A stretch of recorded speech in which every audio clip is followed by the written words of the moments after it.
땅굴 파는 두더지 머신 TBM. 좁은 면적 굴착도 OK. 톱니바퀴 굴착기 로드헤더. 바람개비처럼 회전하며 갱을 뚫는 수직갱 굴착기 RBM. 안반 뚫는 천공 탱크 전보 드릴. 이들의 공통점은 바로 터널을 만드는 데 사용되는 중장비들이라는 것. 바다, 산, 땅 가리지 않고 뚫고 나가는 기계들입니다. 최근 개통한 보령 해저터널 역시 이런 거대한 장비들을 사용해 공사를 진행했는데요. 충남 보령의 대천항과 원산도를 잇는 총 길이 약 6.93km의 국내 최장이자 세계에서 5번째로 긴 해저터널로 이슈가 됐습니다. 그런데 바닷속에 지어진 터널이 과연 안전할까요? 터널 속 안전 문제, 과연 어떻게 대비하고 있는지 지금부터 함께 알아보겠습니다.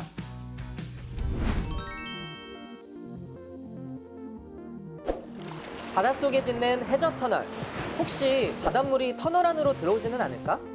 그런 걱정은 잠시 접어두셔도 좋겠습니다. 시공 단계에서부터 특수한 공법을 사용해 해수가 유입되는 것을 완벽하게 차단하고 있기 때문.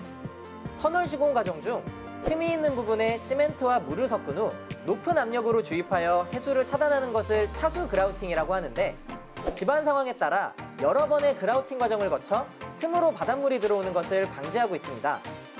차수 그라우팅 과정에서 조금 더 효율적으로 공사를 진행하기 위해 도입한 것이 신기술 IMG, 일명 지능형 멀티 그라우팅 시스템인데요.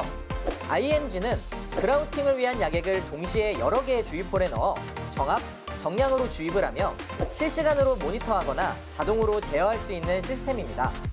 또한 한 개의 시스템으로 4개에서 6개의 홀을 동시에 주입함으로써 차수 작업 공기를 단축시켰으며, 자동 정리 작성 시스템을 통해 훨씬 효율적으로 주입 후 효과 분석 작업이 가능해졌습니다. 편리함과 공사기간 단축은 물론 우수한 품질까지 확보할 수 있는 시스템이라고 하니 대한민국 기술력 정말 든든하죠? 그렇다면 터널 속에는 어떤 안전시설들이 마련돼 있을까요? 먼저 터널 곳곳에는 화재에 대비하는 시설들이 갖춰져 있습니다. 소화기는 기본, 화재 발생 초기에 긴 호스를 통해 빠르게 진압할 수 있는 옥내 소화전 설비가 설치되어 있는데요. 여기서 잠깐! 화재 발생 시 중요한 역할을 하는 장치가 하나 더 있다는 사실! 바로 연기를 효과적으로 배출하기 위한 제트팬이 그것인데요. 평상시엔 터널 내부의 매연을 환기해주고, 화재가 발생했을 때에는 이용자들의 대피로 확보와 효과적인 화재 진압을 위해 빠르게 연기를 배출하는 역할을 합니다. 초속 30m 이상의 높은 풍속으로 움직이는 제트팬은 차량의 주행 방향이나 터널 내부의 자연기류 방향에 따라 정회전 또는 역회전 운전이 가능한데요. 예를 들어 살펴볼까요?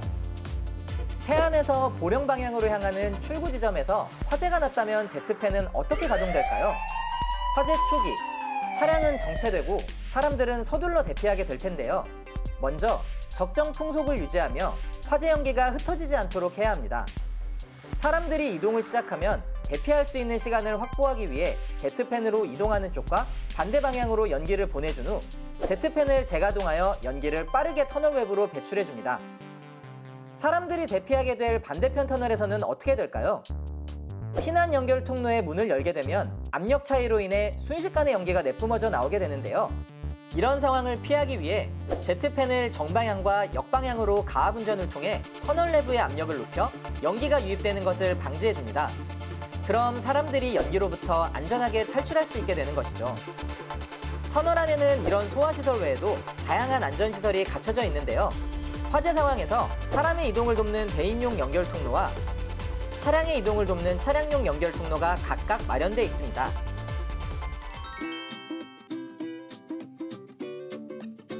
최근에는 이런 터널 내 안전시설들도 점차 첨단화되는 추세인데요. 보령해저 터널에는 CCTV가 돌발 상황을 조기에 감지하면 CCTV 알고리즘을 분석해 알림을 띄우는 영상 유고 감지 설비를 비롯해 터널 내 사고가 발생했을 때 원격으로 차량 진입을 통제하는 차단막과 원격 제연시설 등이 가동되고 있습니다. 그 외에 고속도로에 지어진 터널에는 과열 차량 알림 시스템, 위험물 운송 차량 모니터도 설치돼 위험 차량을 사전에 감지해내고 있는데요. 다양한 디지털 인프라를 통해 보다 스마트하게 터널 안전을 관리하는 것이죠. 이렇게 물 샐 틈 없이 튼튼하고 안전하게 관리되고 있는 보령해저 터널. 착공 11년 만인 지난 12월 1일 개통됨으로써 기존의 대천항에서 태안 영목항까지 1시간 30분이 걸리던 것을 단 10분으로 단축할 수 있게 됐는데요. 뿐만 아니라 터널을 통해 지방 상수도를 공급함으로써 도서 지역에서 수돗물을 사용할 수 있게 됐다는 사실. 보령해저 터널 개통으로 주민들의 일상이 편리해진 것은 물론 더 많은 사람이 서해안 천혜의 자연을 즐길 수 있게 됐는데요. 다양한 서해안 문화 관광 자원도 개발될 예정이라고 하니 새로운 관광의 중심지로 거듭날 서해안을 기대해봐도 좋겠죠?